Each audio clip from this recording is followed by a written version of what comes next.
Magandang hapon sa inyong lahat. Para sa huling lektura ko dito sa ating ride shop, ngayon ay ipapaliwanag ko na yung mga ilang importanteng detalye hinggil sa pagsusulat ng mismong papel pananaliksik. Ang punto naman ng ating ride shop talaga ay makabuo ng isang manuskrito na mula sa inyong mga pag-aaral hinggil sa social media, disinformation, at isalin itong mga kaalamang ito papunta sa isang manuskrito na maaaring ipasa sa isang akademikong journal. So, ngayon, sa mga susunod na minuto, ipapaliwanag ko, magbabahagi rin ako ng ilang mga tips, impormasyon na makakatulong sa inyo pag kayo ay aktwal nang nagsusulat ng papel pananaliksik. Ayan. Unahin natin yung mga nasa unang bahagi ng papel pananaliksik. So medyo magiging ang sequence natin dito ay yung kung ano yung mga unang lumalabas sa isang journal, sa isang typical na journal article. Maliban sa pamagat ng isang article, ang isa sa mga unang makikita natin ay yung abstract. Katunayan nga at aminin na siguro natin, marami naman doon sa mga sinusubukan nating aralin ng mga artikulo ay nakukuha natin sa simpleng pagtingin lamang sa abstract. Kaya critical ang abstract. Kaya wag natin siyang i-underestimate. Yung tip number one ko para sa pagsulat ng artikulo. Kahit na ito ay sobrang ikli, tandaan natin na ito yung unang-unang bumubungad. Okay? Maliban pa sa pamagat, ito yung unang-unang bumubungad sa ating mga potensyal na mambabasa. At kaya ako binibigyang diin yung salitang potensyal sapagkat pwedeng maging make or break ang abstract. Kapag hindi maganda pagkakasulat ng abstract, may potential na hindi kayo basahin noong nakatisod sa inyong artikulo. Kapag masyadong generalized, walang masyadong detalye, diba? O hindi ganun kalinaw kung ano yung argumentong gusto mong sabihin sa abstract, posibleng hindi na ito pansinin, hindi na talaga basahin ang kabuuan ng inyong manuskrito, kaya sayang naman. May tinatawag tayo sa social media na clickbait. Diba? May mga clickbait na mga pamagat sa mga video sa YouTube na dahil sobrang ganda, nakakaengganyo yung pagkakalagay ng pamagat na para bang mapapaklik ka talaga kapag nakita mong Untold History of the Philippines, sabay click. Ganun rin dapat ang tingin natin sa abstract. Hanggat maaari, hindi ko sinasabing maging clickbait yung gawin yung clickbait yung abstract, pero hanggat maaari gawin nating kaaya-aya dahil ito yung ang unang-unang bubungan sa ating mga potensyal na mambabasa. Kaya wag nating ismulin yung 100 words o 200 words na mag-encapsulate nung ating mga sinasabi sa kabuuan ng artikulo. Ganon din sa keywords. Okay? Huwag rin nating i-underestimate yung kapasidad ng keywords. At kinakailangan meron tayong estratehiya sa pagpili ng mga inonominate natin na keywords. Paano ba yan umaandar? Isipin natin na yung keywords ay parang hashtag. Ba? Kapag tayo ay nag-a-upload doon sa may mga mini-maintain na mga YouTube channels o kung kayo ay may mga sinusundan halimbawa sa Twitter na mga particular na hashtags, 'di ba? Napakalaking tulong ng hashtags dahil nasasala nito, 'di ba? Yung mga bagay na gusto nating bigyang focus. Sabihin natin hashtag saliklinang. So sa napakalaking mundo ng social media, sa simpleng hashtag saliklinang kaagad lalabas yung mga impormasyon, yung mga posts, yung mga larawan na may kaugnayan sa saliklinang. Kung ganito ang sitwasyon ng mga keywords, lumilitaw lamang na dapat maging maayos yung pagpili natin ng keywords. Nang sa gayon, ay kapag may mga tao na nagta-type ng isang search string, sabihin natin, malaki ang chance, pinapalaki natin yung chance na lalabas yung artikulo natin doon sa search results. Dahil rito, pwede nating sabihin din na wag tayong mahuhulog sa dalawang extremes. ng keywords. Ano yung dalawang extremes? May mga keywords kasi na sobrang lawak, may mga keywords din na sobrang particular. Diba? Halimbawa, sabihin natin, ano yung mga hashtags na sobrang lawak? Pag nilagay mo, sabihin natin, hashtag politics.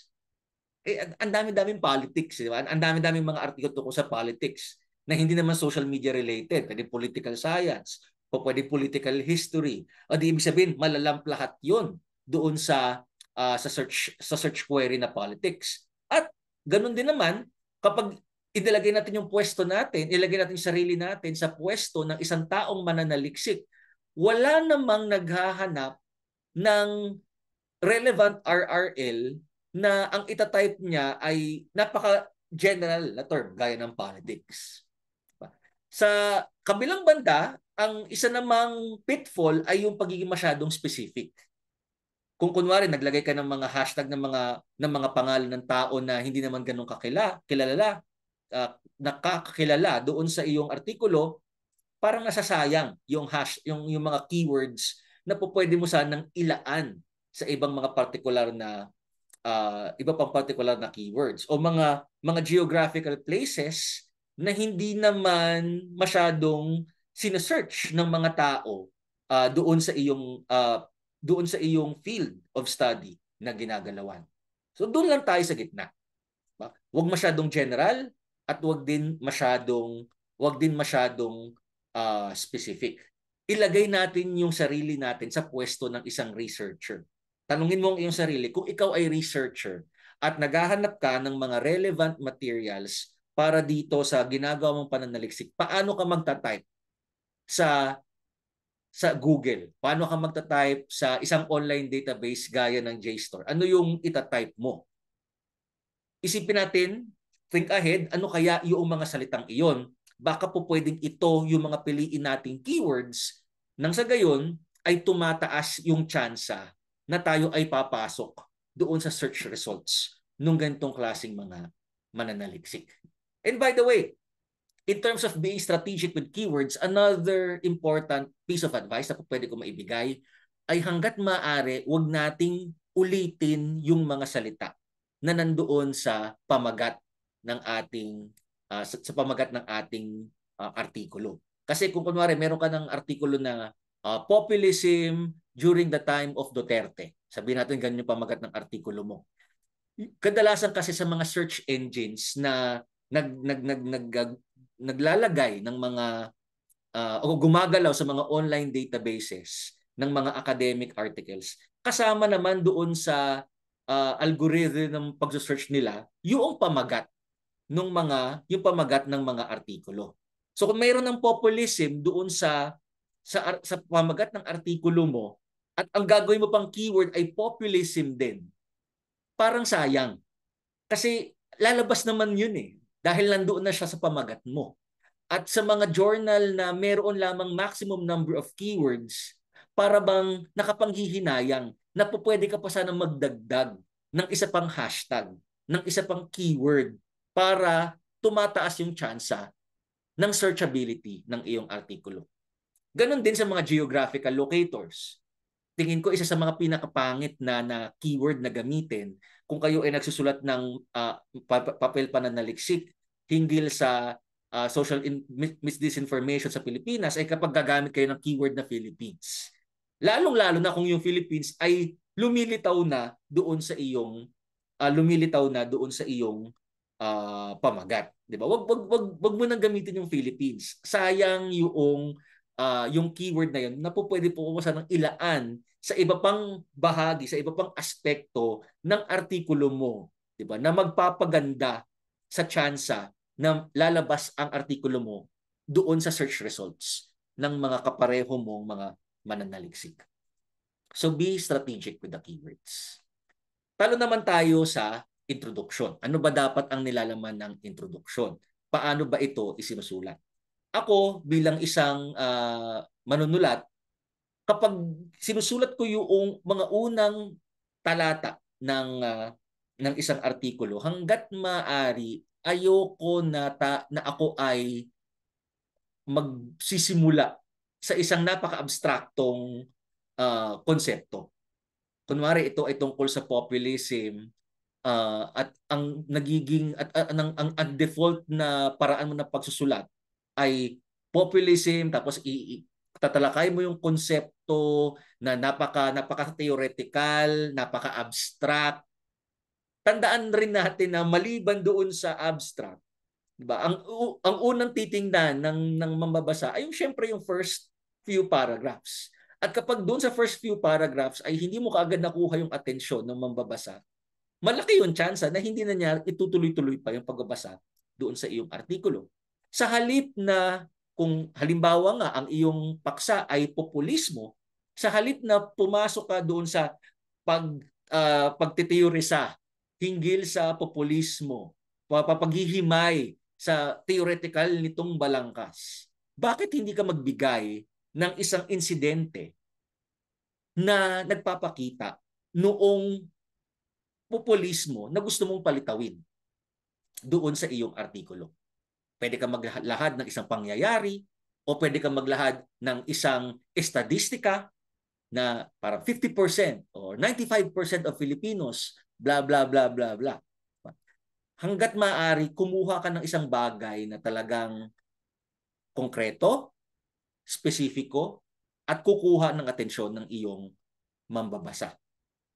At isa sa mga pinakatingin ko, isa sa mga pinakaayaw ng mga editors ay yung mga nagsisimula sa definition of concepts. Kasi parang ano siya, parang tunog undergraduate paper na ang dating ay first paragraph, according to Merriam-Webster, populism is blah blah blah blah blah. Medyo cringe yung ganung uri ng pagsusulat. At kahit nga sa undergrad, hindi ko hangga't maaari sinasabi ko yung aking mga estudyante, huwag niyo nang gagawin yan. Okay? Sa high school, sige, pwede pagbigyan. Pero pag sa undergrad, gawin naman natin medyo sophisticado yung ating paraan ng pagsasalita, ng ating paraan ng pagsusulat. Tama na yung mga you begin with the definition or you begin with a quote na medyo ano na siya, laspag na siya, cliche na siya. 'Di ba? Pwera na lang kung sobrang ganda ng quote. Okay? Pero kung 'di ba, quote na medyo popular naman at hindi naman ito napakalaki ng ambag sa iyong manuskrito, hangga't maaari, wag na lang ganun. Okay? Ganun din sa introduction, siguro sa unang tatlong talata, kung ako tatanungin, tatlong talata ay sakto na 'yon. Baka nga mahaba na para sa isang introduction. Ang kailangan mo lang naman sa introduction ay una, kunin yung atensyon ng mangbabasa. Kaya nga sabi ko, magbigay ng something na hindi abstract, kundi konkreto. Isang anekdota, isang kwento, isang statistika na parang pupukaw talaga, kukuha ng kanilang pansin. At pangalawa, magbigay ng overview nung anong kinakailangan nilang asahan dito sa iyong papel.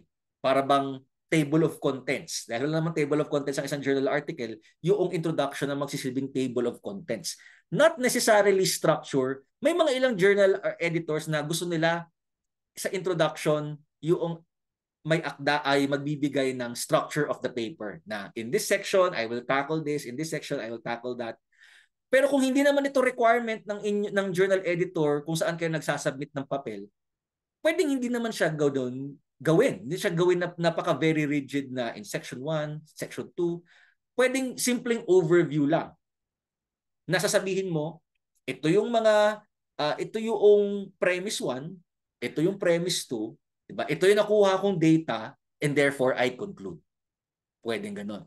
Ang sa akin lang, pinakamahalaga ay meron kang clear statement ng iyong argumento. At minsan nga, maganda rin na igagawin mo siyang explicit. Yung iba kasi, yung kanilang main argument, nakalagay lang. Okay, na this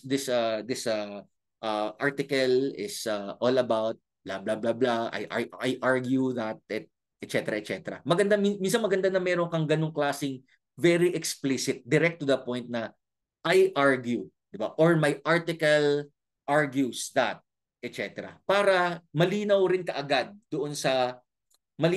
kaagad doon sa editors at maging doon sa mga referees, sa mga blind referees na Ito yung pangunahing punto ng iyong artikulo. Kasi para sa maraming mga journal editors, kapag nakita silang walang main argument at nakikwento ka lang, minsan hindi sila okay sa ganoon. Kaya mabuti na maglagay ng klarong argumento. Ito yung gusto kong sabihin. Kung po pwede ko siyang paigsiin sa isang sentence lang, sa isang pangungusap lamang, ito yung aking sinasabi. So, yun dapat ang maging laman ng introduction. Sunod naman ay metodolohiya.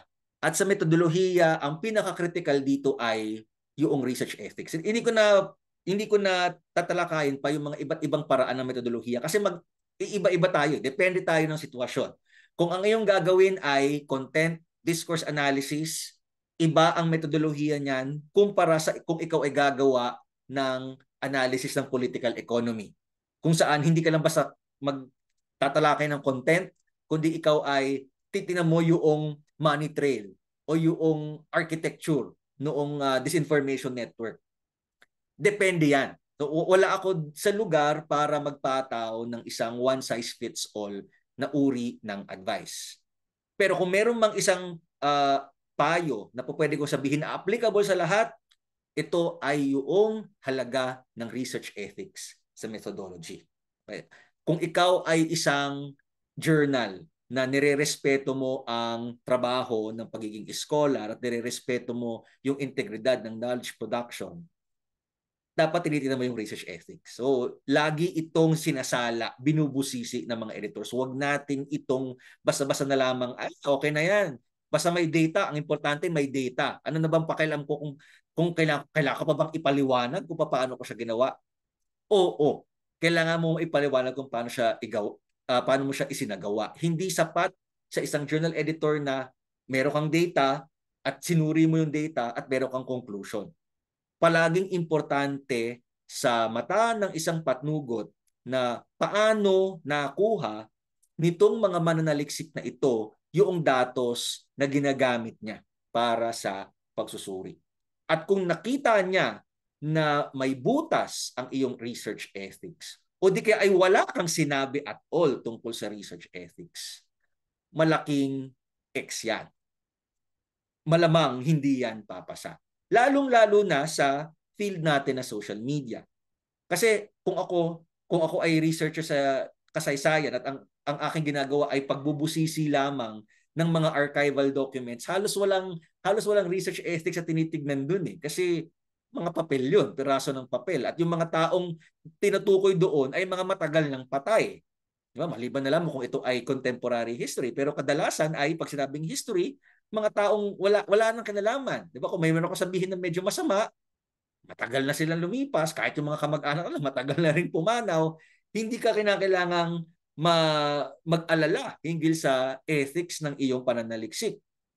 Pero dahil ito ay social media at ang mga taong nandito malamang ay mga buhay pa, importanteng maging maayos yung ating research ethics. Meaning, hindi na lang ito basta sa sistema ng pagsulat, kundi even before the act of writing.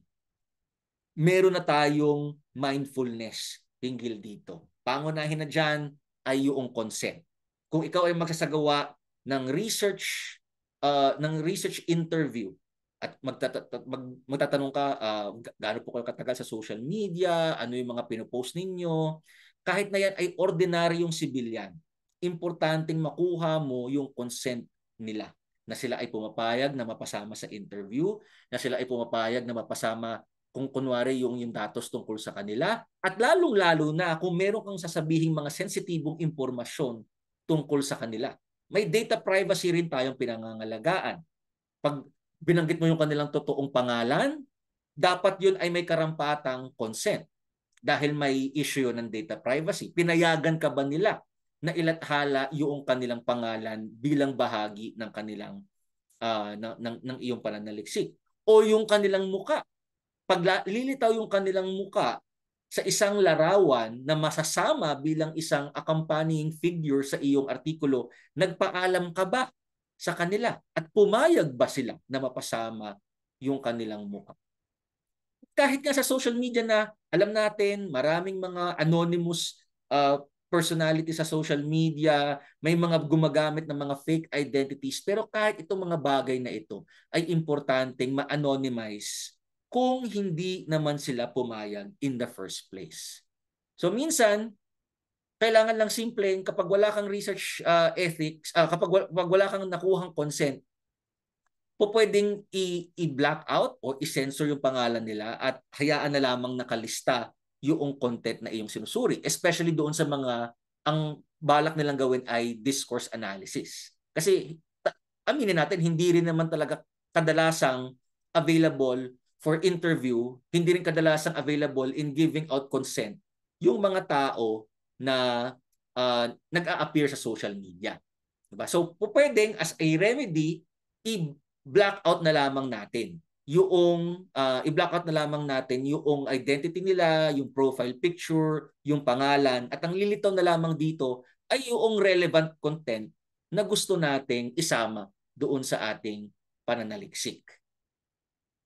Sa kabilang banda, kailangan rin nating isaisip na yung mang ginagawa natin na pagtatanong, 'di ba, ay invasion ba ng kanilang privacy din? Ba? Ito ba ay may mga sensitibong bagay, 'di ba? Ito ba ay tumatalakay kunwari ng kamatayan o sexualidad, sexual orientation ng isang tao? Ito ba ay maglalantad ng mga ginawa nilang krimen nung nakaraan? So yung magantong klaseng sensitive content ay nangangailangan ng dagdag pang research ethics. Kasi kung may involvement na dito ng yun nga, mga krimen, ganito, or sexual orientation, at hindi naman nila ito gustong malaman ng ibang tao, ito ay invasion of privacy at nangangailangan na maging extra careful tayo pagdating sa paglalathala ng ganitong klaseng mga detalye. Ayan. Na maliban pa doon sa research ethics, importante rin na yung pagsusulat natin ng methodology ay malinaw. At tingin ko marami pa rin na nagkakamali sa pag-iisip na pag sinabing methodology, kinakailangan third person. Katunayan, I think halos wala na masyadong mga journals na strict sa third person na uri ng pagsusulat ng methodology. Kasi lalong-lalo na sa social sciences at sa humanities, katanggap-tanggap na, itinuturing na bilang professional way of writing yung pagsusulat gamit ng first person. 'Di ba? Na hindi passive din. Kasi usually, ang ginagawa doon sa traditional na paraan ng methodology, interviews were undertaken. So passive at hindi first person. Diba? Hindi mo alam kung sino yung gumawa ng interview tapos were undertaken. May passive voice. Pwede mong sabihin sa kasalukuyang panahon ay undertook interviews or I conducted interviews with so and so and so. So ito yung mga bagay na importanteng maintindihan tungkol sa metodolohiya. Pasok naman tayo sa theoretical framework. Nako, ayan. Marami rin sa atin ay tingin ko may mga maraming katanungan hinggil sa theoretical framework. Paano ba yan sinusulat? Paano kung wala akong alam na particular na theory, okay lang ba yon? Sa isang mabilis ang sagot, okay lang yon.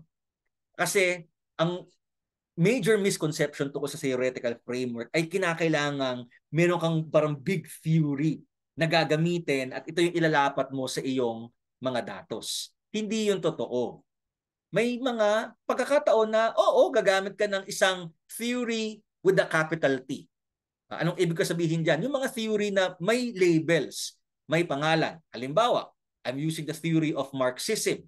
I'm using the theory of subaltern studies. I'm using the theory of feminism, etc., etc. Na, di ba, may mga particular labels na pag sinabi mong Marxism, feminism, nagkakaalaman na tayo eh. So ito yung tinuturing kong theory with the capital T. Pero hindi ito requirement sa pagsasagawa ng isang journal article, sa pagsusulat ng journal article. Minsan, ang kinakailangan lang natin gawin sa theoretical framework part ay magsabi paano natin inaaral yung ating datos. kung ikukumpara natin ito sa methodology, ano ang laman ng methodology part? Sinasabi mo sa methodology, ganito ko kinalap yung aking datos. Gumawa ako ng interview o nangalap ako ng impormasyon mula sa social media o nagsaliksik ako sa library, etc. Methodology is about explaining how you got the data. Ano ngayon yung theoretical framework? Ang theoretical framework ay ikaw ang nagsasabi, meron akong data, how did I translate the data into information?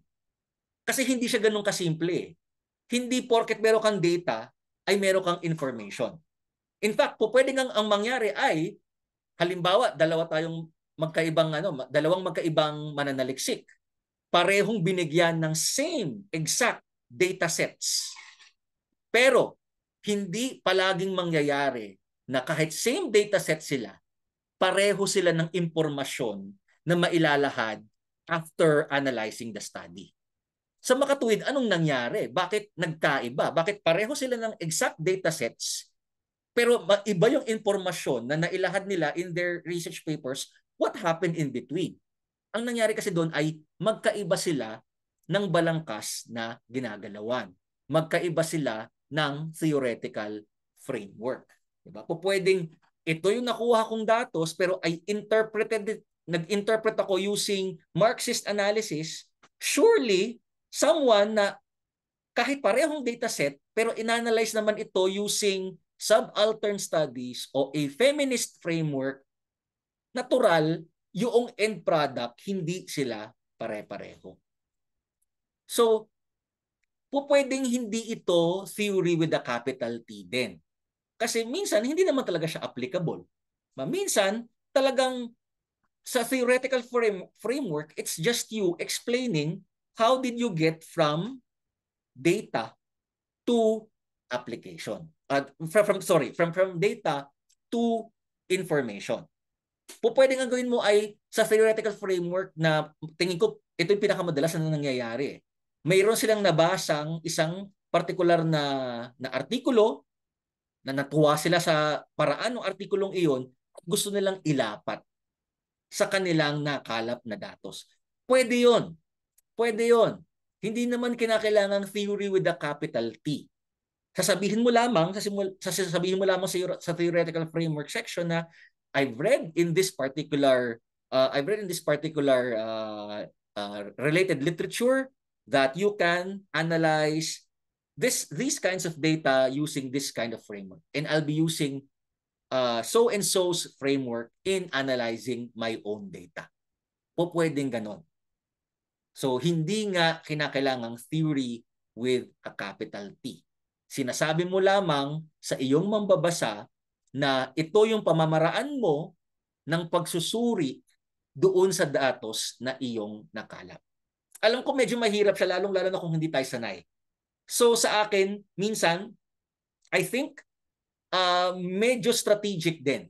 Pwede kong maipayo na as a kind of strategy, pwede nyo isulat yung theoretical framework bilang panghuli. Kasi minsan, minsan, hindi mo talaga alam how to put it into words. Basta alam mo lang na ito yung datos mo, ganito mo siya ginamit, at ito yung lumabas na impormasyon.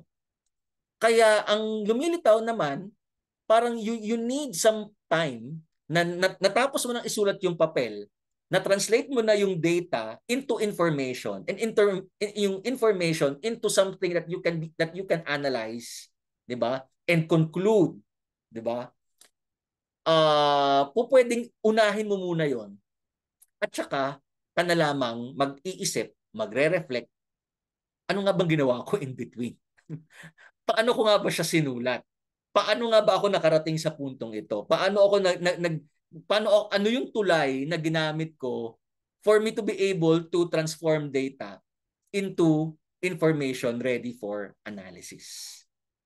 So sa akin, as a kind of strategy, kung nahihirapan kayo sa theoretical framework, why don't you write it last?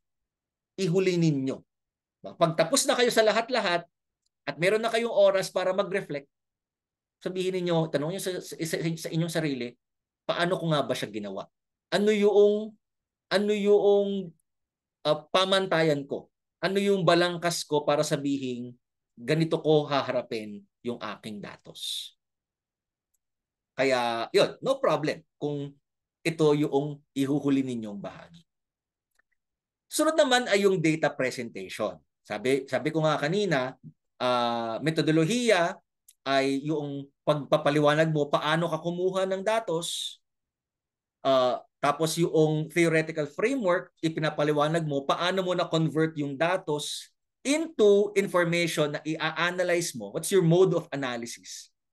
Sa data presentation ay, di ba, quite literally, pagpepresenta ng datos. So ano ngayon yung datos na sinasabi mong nakalap mo?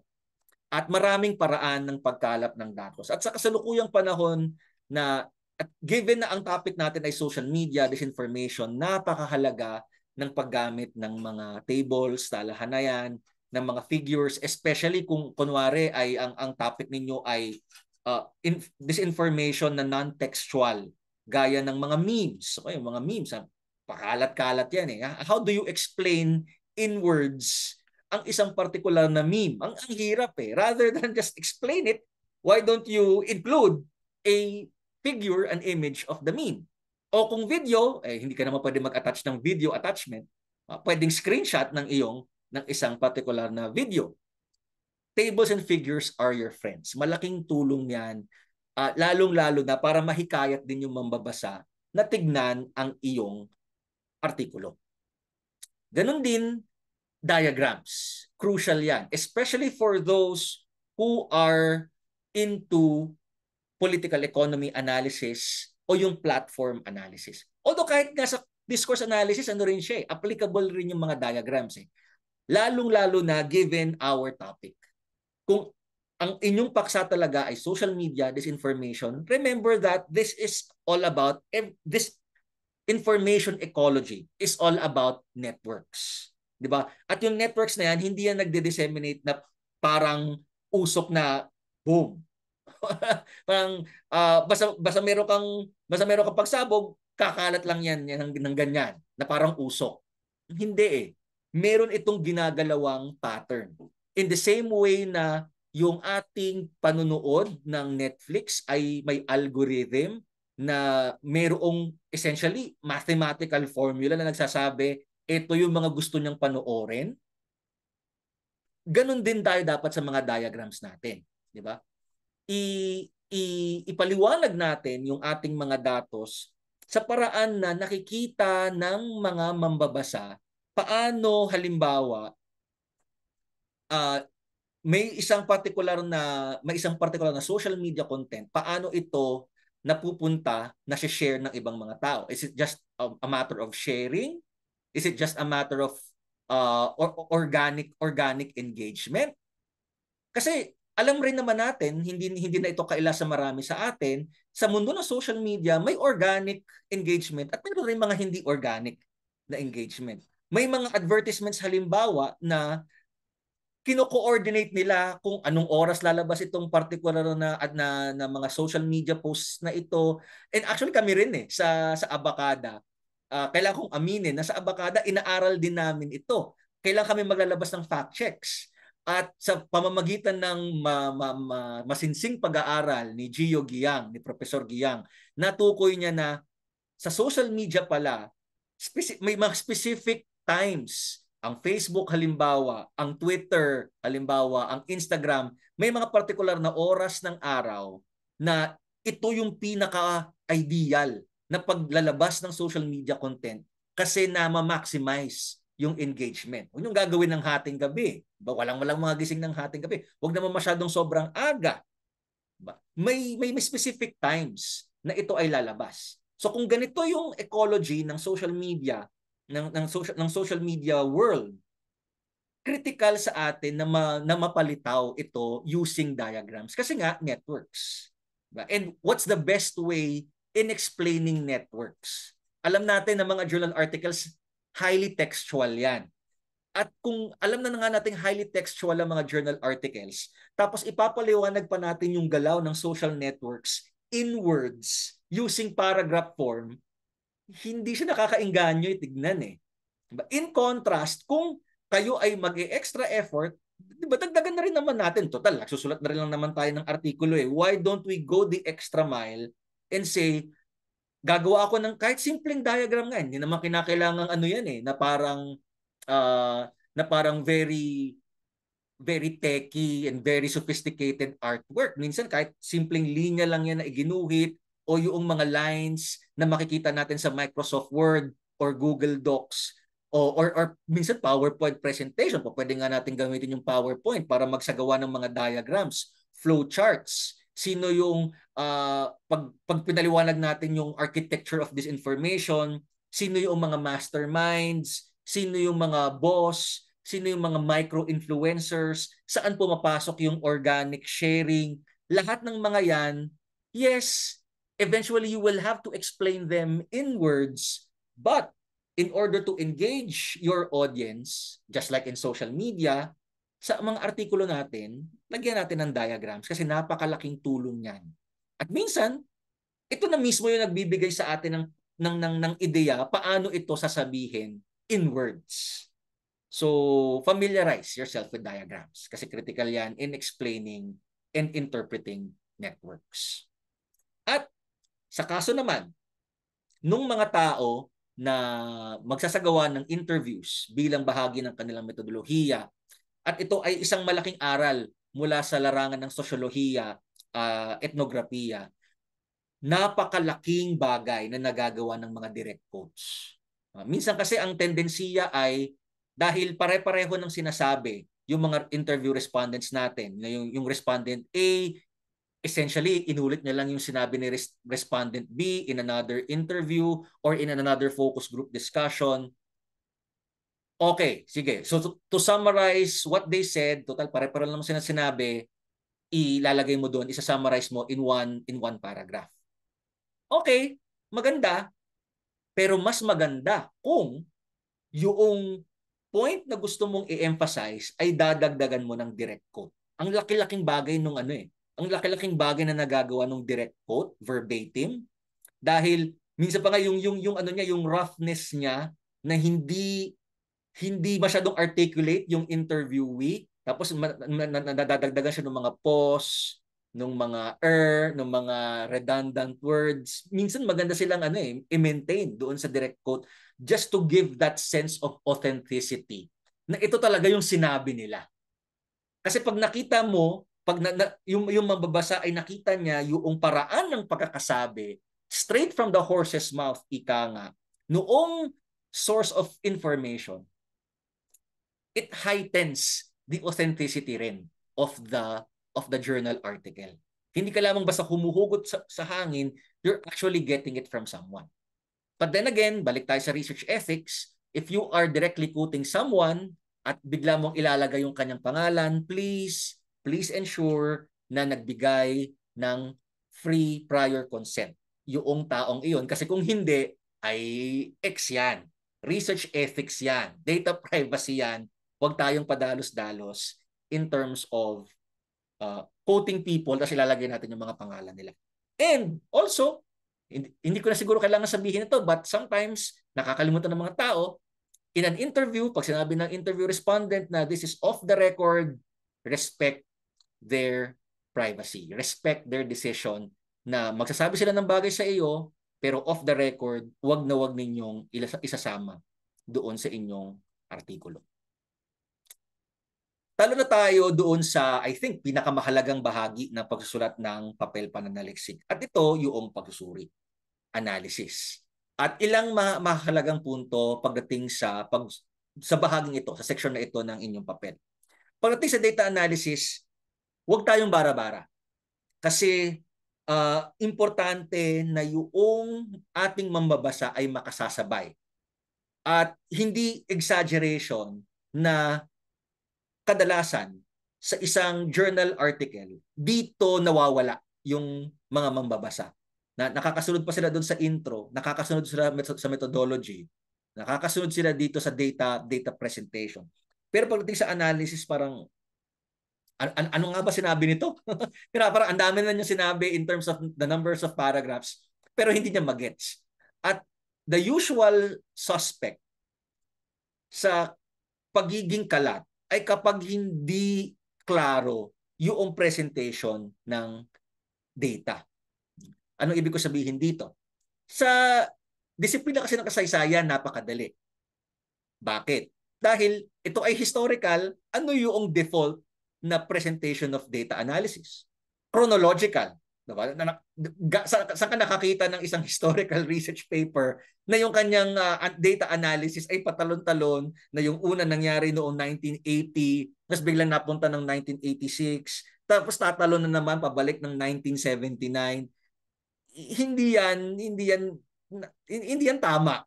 Diba? Sa history may default na uri ng presentation of data, chronology. Pero pag hindi kasi history, ang daming mga posibilidad, ang daming mga possible ways of presenting data. It's just that dahil maraming paraan ng pagpresenta ng data, pagpapakita nito, kinakailangang klaruhin natin sa simula pa lamang paano natin ito ipine-present. Kunwari, tayo ay nagsagawa ng interviews, series of interviews. At gusto natin ipakita ano yung commonality sa mga interviews na ito. Pwedeng ang gawin natin, at I think ito isa sa mga default na mode of presentation. Mag-highlight ka ng mga certain themes. Thematic yung analysis.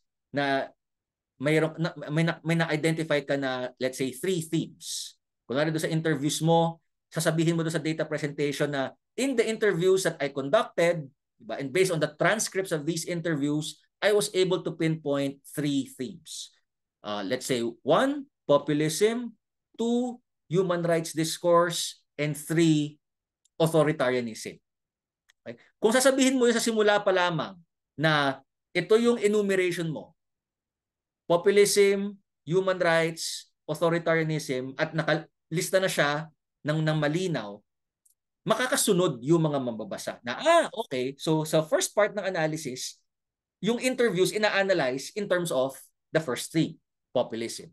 Second, human rights. Third, authoritarianism. Pero hindi naman kinakailangan palaging ganon.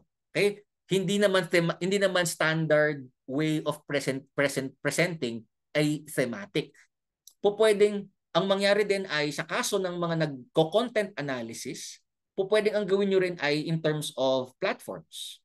Sabihin natin na ang inyong mode of study ay looking at the Taliano Gold discourse in social media content.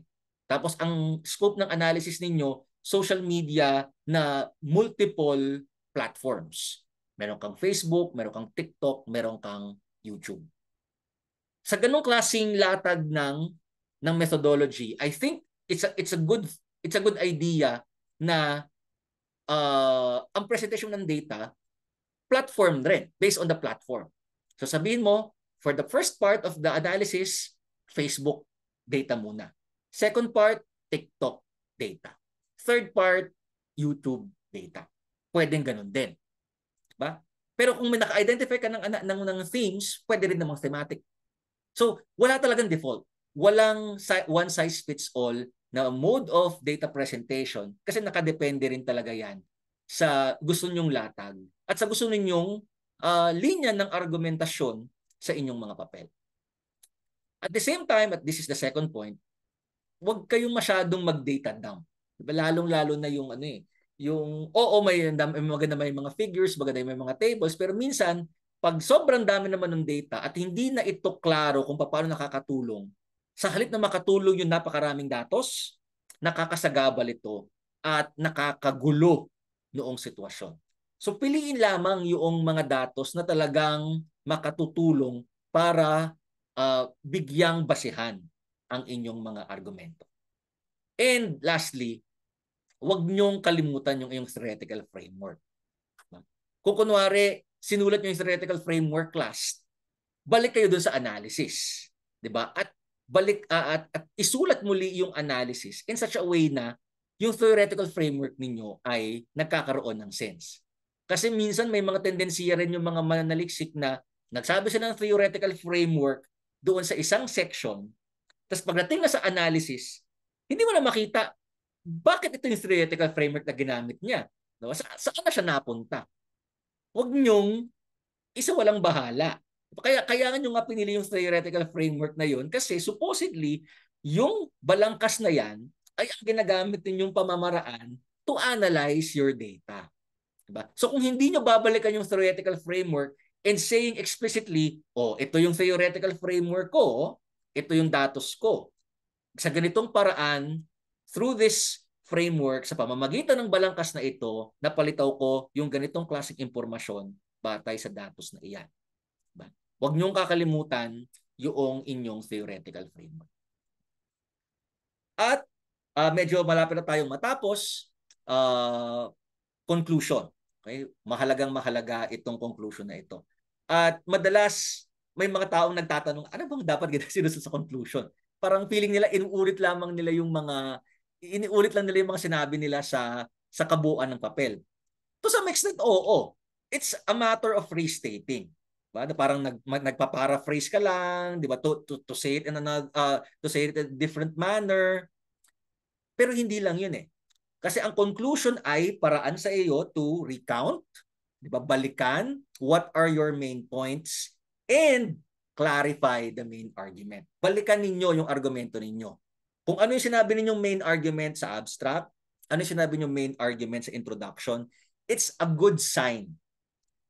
Bilang isang editor ng isang journal, it's a good sign for me.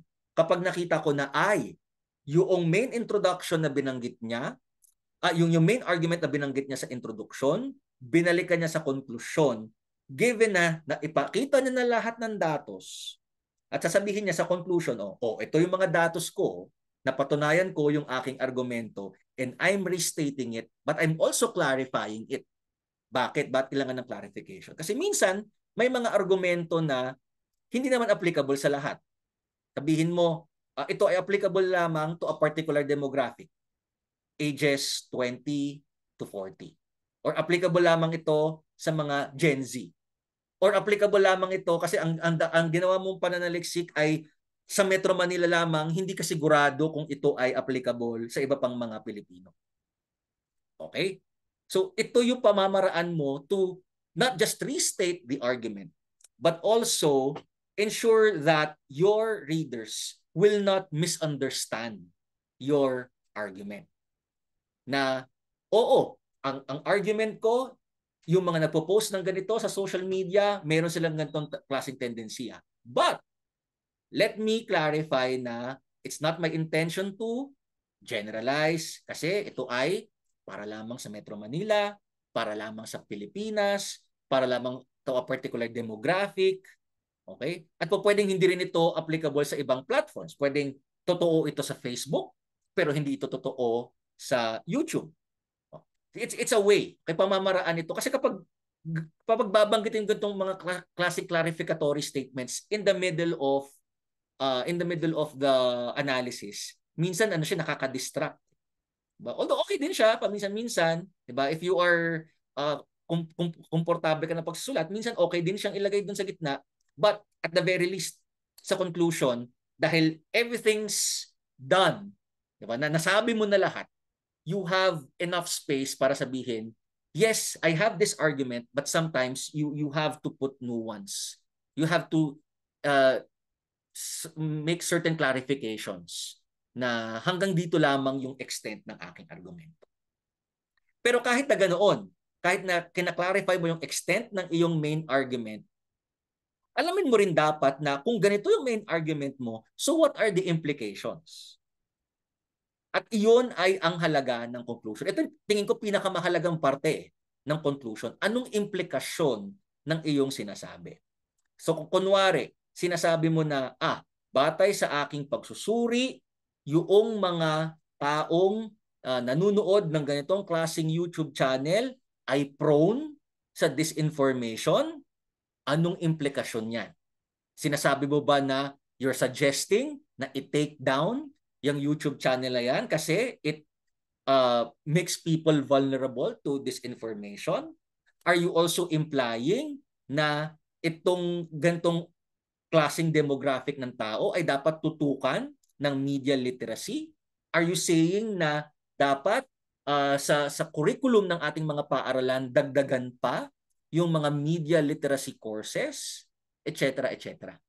The implications can be real life implications like political, anong sinasabi tutuko sa ganitong klaseng politiko, anong sinasabi tutuko sa ating lipunan, but at the same time it can also be academic implications na parang okay, ito yung bago kong kontribusyon sa body of knowledge. What more can be done? If I was able to prove this, ano yung mga possible new avenues of research na nabubuksan ng ganitong klaseng pag-aaral? Diba? Or can this particular study be replicated in another crucial aspect? So, sabihin natin, meron kang na-prove about certain Facebook posts. Pwede mong sabihin sa conclusion na maybe panahon na for another researcher to do the same thing, to replicate that research sa iba pang mga platforms like YouTube, Twitter, at kung ano-ano pa. So ito yung tingin ko pinakamahalagang bahagi ng conclusion, yung implications of the study. Hindi lang basta real life implications, kundi also academic, scholarly implications. And related to that, yung mga implications, panahon rin ito, paraan ito dun sa papel for you to be able to ask further questions. Kasi aminin na natin, hindi naman lahat ng tanong ay masasagot sa isang simpleng research paper. Ikaw na mismo magsasabi, ito yung scope and limitations ng aking artikulo, at given na ito yung scope and limitations, ano kaya yung iba pang mga tanong na kung may mga researchers in the future na wala nitong mga limitations na ito, baka po pwede nilang masagot. So, yan ay ang silbi ng konklusyon. Pagkatapos ng konklusyon, usually, makikita natin, bibliography. At ang aking tip para sa bibliography ay diversity, diversity, diversity. Bakit? Okay? Diversity in many ways. Okay? Diversity in terms of one, yung location noong mga nung mga published materials as well as yung mga authors. At lalo na totoong-totoo ito for first world countries. Kasi actually sa kanila nga dapat ito nakatuon dahil sa atin sa third world countries, ang nangyayari ay parang second nature na sa atin na maging diverse. Dahil nasa isang third world country tayo, naturalmente madalas ang una natin nasasagap na literatura ay third world din, mga kapwa rin nating Pilipino. And then ang another tendency is to look for frameworks, theoretical, conceptual frameworks from the West, from first world countries. Na kasi sabi ng ganitong klaseng theoretician, di ba? Sabi ni Habermas, sabi ni Deleuze, sabi ni ganitong klaseng mga critical thinkers, di ba? May ganung tendensiya na kung iisipin, dapat nga binabasag na natin yung ganyan Bakit palaging pag empirical, third world? Pag theoretical, first world? Minsan sa mga first world countries, sa mga Western scholars, parang palaging puro Western sources lang at walang masyadong engagement doon sa knowledge production sa third world. Dapat sa kanila nakatuon yung diversity. Pero sa kabilang banda, it should also awaken us to a reality na minsan hindi rin talaga diverse may mga possible improvements pa for diversity within amongst third world scholars. Diversity in terms of, let's say, gender. Okay? Minsan talaga ay may blind spots rin yung mga male scholars na hindi nila nakikita na madalas mga kapwa lalaki rin yung kanilang sinasite doon sa kanilang mga papel na nakakalimutan na nila na isaalang-alang na may mga gender dimensions din yung mga paksa na kanilang inaaral. And so, magandang pansinin ano yung ginagawa ng mga non-male heterosexual scholars na posibleng magbibigay ng panibagong anggulo doon sa kanilang mga paksa. Same thing with geographical diversity. Alam naman natin na tayo ay nakasentro sa Maynila, may tendensiya tayong na tignan rin palagi yung nangyayari dito. may knowledge production ding nangyayari sa labas ng Maynila. Baka kinakailangang ipasok din natin sila dito sa ating mga review of related literature nang sa gayon ay lumawak pa yung perspektiba natin sa mga bagay-bagay. And also, nabanggit ko ito sa nakaraang lektura, diversity in terms of not just academic sources, but also non-academic sources. Nabanggit ko na yung mga halimbawa nito, mga cause-oriented groups, yung mga non-traditional media, yung mga social movements na meron din ginagawang sariling pananaliksik. Hindi tayo kinakailangang magpatali sa online academic, sa mga academic journals at maging sa mga libro. And in terms of diversity, isa ring magandang index ng diversity kapag may magandang halo ng empirical at ng theoretical. Minsan may mga scholar puro theory at lumulutang na yung kanilang mga sinasabi kasi hindi ito lapat sa lupa. Kulang ng empirical na datos. At sa kabilang banda, the other extreme, meron din mga iba na sobrang dami naman ng datos. Minsan nagiging data dump na.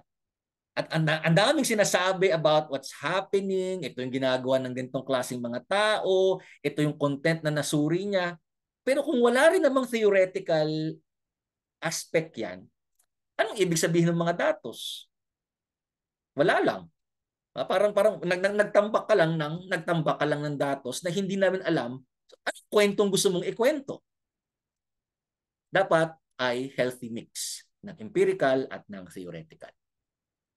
Ngayon, sa second to the last na bahagi ng aking lektura, may iba pang mga tips, iba pang other matters na gusto kong palitawin hinggil sa pagsusulat ng manuskrito para sa isang journal, possible journal article. Isa sa mga bagay na nakatulong talaga sa akin pagdating sa pananaliksik at pagpapublish ay itong bagay na ito. Study your target journal. Ay, huwag tayong bara-bara na, ay, parang gusto ko na sa journal na iyon. Sige nga, magpasa tayo. Yung ganito kong ina-idolize na scholar, nagpasa sa dito. Dito rin ako magpapasa. Okay lang yun. Pwede naman. Sabi ko nga sa inyo, maging mapangahas in terms of targeting journals. Pero before actually submitting a manuscript, do your homework. Meaning, aralin nyo ano yung meron sa journal na iyan. Tingnan ninyo yung mga previous publications nila. Anong tono nung kanilang mga inililimbag ng mga artikulo. And I think ito talaga crucial, sino-sino yung mga editors nila. Sino-sino yung mga nandoon sa mga advisory board nila. And it pays to make that extra effort na parang pagpapacute na alam mo na itong journal na ito ay may gantong editor, i-cite mo yung editor nila. Nakakaano rin yun eh. Parang inaalam niya kung ano yung pero syempre kailangan yung citation relevant dun sa article mo. Kasi kung hindi relevant, parang counterproductive. Kung relevant naman yung article ng editor at pwede mo siyang i-cite sa papel mo, it's an added it's an added pogi points para sa inyo kasi nakukuha mo yung attention niya. At para bang sinasabi mo doon sa journal editor na alam ko kung anong ginagawa mo. And aside from that, kung ano yung journal na pinagpapasahan ninyo, i-cite mo rin kung ano yung mga sinusulat nila. Kasi it's a way of telling the journal editors, alam ko na yung journal niyo nag-publish na ng mga ganitong klaseng materials. And that's the reason why I am citing them. So, tip number 1 regarding other matters, study your target journal.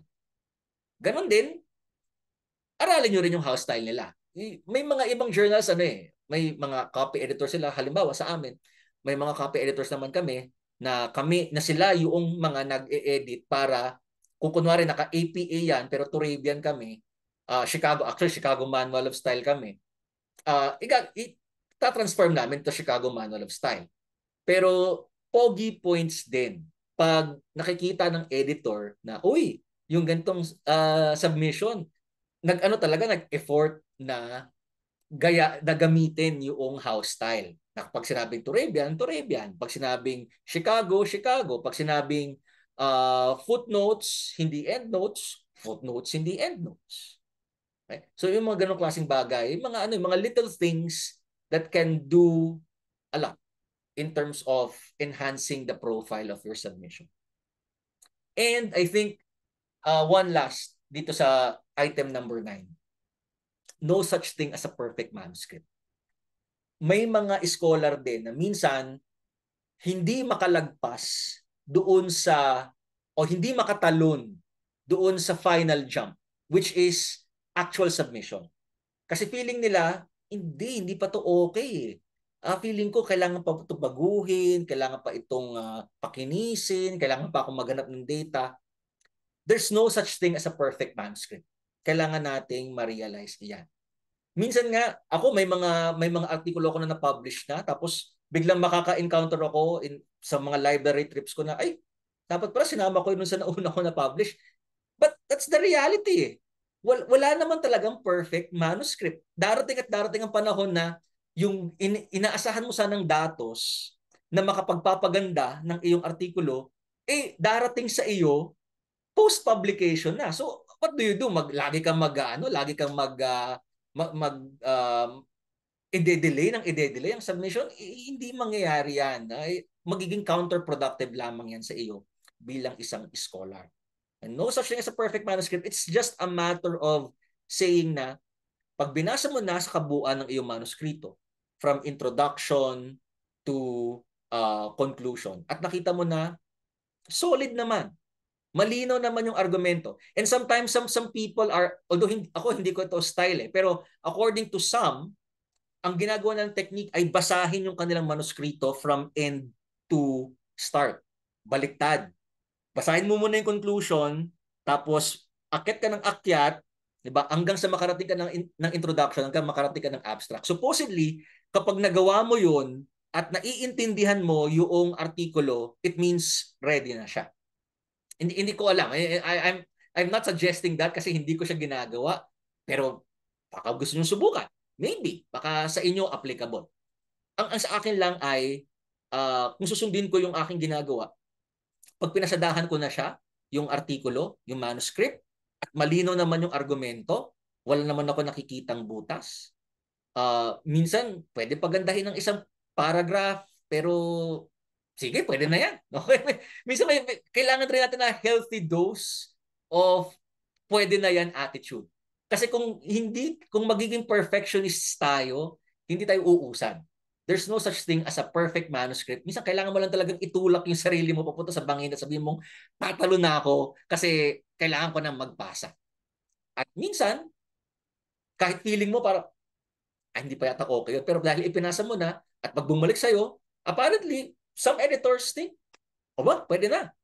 Okay na. May slight revisions, pero papasa na sa kanilang publication.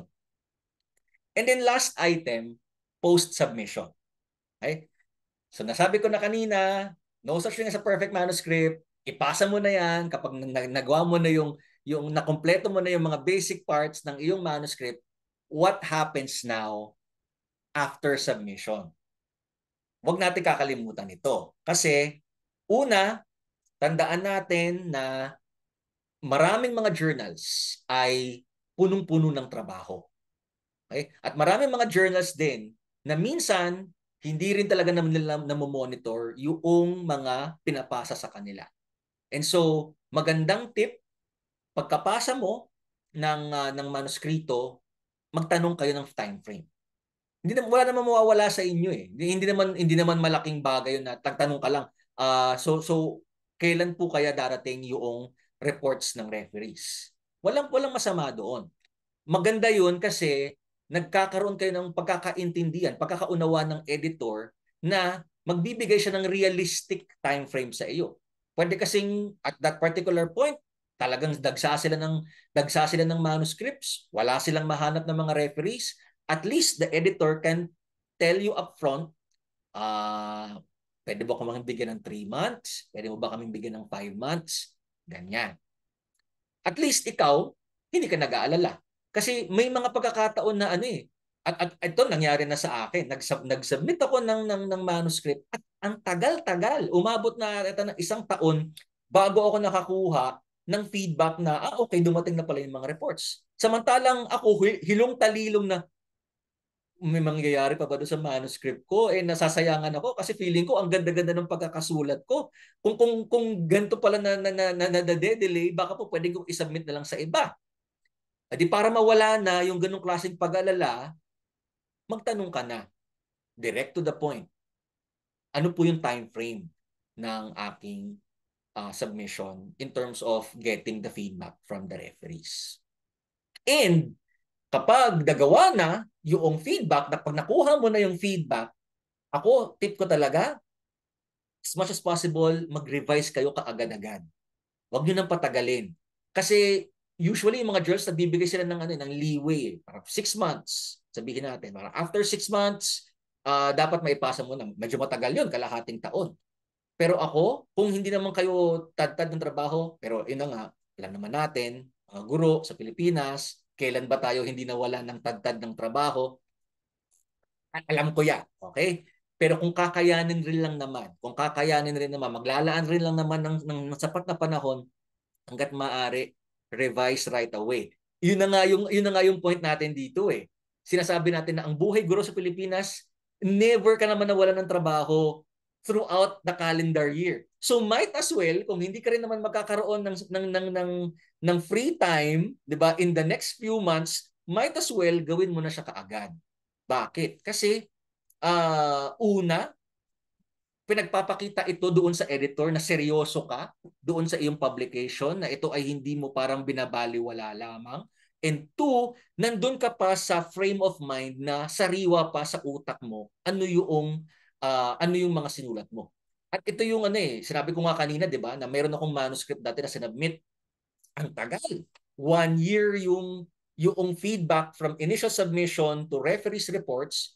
Tapos nung nagpasa na ako ng revised manuscript, halos 1 year din between submission of revised manuscript and decision ng editor. Actually, yung decision na ng editor, hindi pa siya final decision. Apparently, pinapa-revise pa ako. So, in a span of 2 years, parang hindi ko na nga feel yung manuscript na parang ano na nga ba gusto kong sabihin dito? Kahit ikaw mismo, ikaw nagsulat, minsan nakakalimutan mo na rin yung train of thought mo. So might as well, madaliin mo na. I-revise mo na kaagad-agad habang sariwa pa sa iyong utak, yung main argument mo, yung framework of analysis mo, at hindi na yan mawawala sa iyong isipan. And for those who are revising, isang napakalaking tulong yung paggawa ng table of relations. Kasi tandaan natin, hindi porket ikaw nag-revise, iyan ay maa-accept ng journal. At malaking tulong sa journal editors kapag nakita nila na ito yung report ng referee, inisa-isa mo, okay? Kada question, kada comment, kada suggestion, inisa-isa mo at naglagay ka ng, sabihin na natin, palatandaan na ito yung ginawa kong revision sa manuscript. On page blah, ito yung ginawa ko. Responding to this query, ito yung ginawa ko on page blah. So on and so forth. Minsan pa nga, yung iba, gumagawa ng parang isang version ng manuscript naka-highlight. Ito yung mga revisions ko for this particular submission. At napakalaking tulong talaga niyan kasi, yun nga, i-assess pa ito ng mga editor. So sila mismo nakikita nila, so ito yung ginawa niya, ito yung ginawa nito, and makukonsidera na natin ito for publication. And by the way, just to stress this point, bagamat nasabi ko na ito sa isang nakaraang lektura, hindi porket sinabi ng ganitong referee na ito ang gawin mo, gagawin mo kaagad. Hindi ito bulag na pagsunod. Ikaw pa rin ang nagsulat niyan, ikaw ang nakakaalam ng iyong datos, ikaw ang pinakamulat sa argumento mo. So kung tingin mo ay may sinasabi si referee na salungat doon sa gusto mong mangyari, no problem. Pwede mo ring ipaliwanag doon sa editor. At yung editors rin naman ay hindi palaging pro-referee. Minsan, nakikita nila na pag maayos yung paliwanag ng author na, okay, kaya pala ayaw niyang sundin itong suggestion na ito ay dahil ito. Pag naipaliwanag mo ng maayos, may, yung mga journal editors rin naman ay nakikita yung value na, sabi ni referee ganito, pero hinto naman na hindi nakakatulong, di wag na nating pansinin. Hindi, wag kayong matakot sa ganon. Okay? Hindi porket kayo ay sumalungat, yan ay mare-reject ng journal. Okay? Mayroon pa rin namang espasyo for conversation and especially explanations from the authors. Kasi at the end of the day, yung author ang nakakaalam ng kanyang datos. Ayan, medyo mahaba-haba rin yung aking talakay sa hapong ito. Sana ay may natutunan kayo hinggil sa pagsulat ng pinal na manuskrito. At ang hangad ko ay sa pagkatapos ng write shop na ito, lahat tayo rito ay makapagsagawa ng isang manuscript, ng isang artikulo na eventually maipapasa at malilimbag sa isang akademikong journal. Maraming salamat sa inyong pakikinig.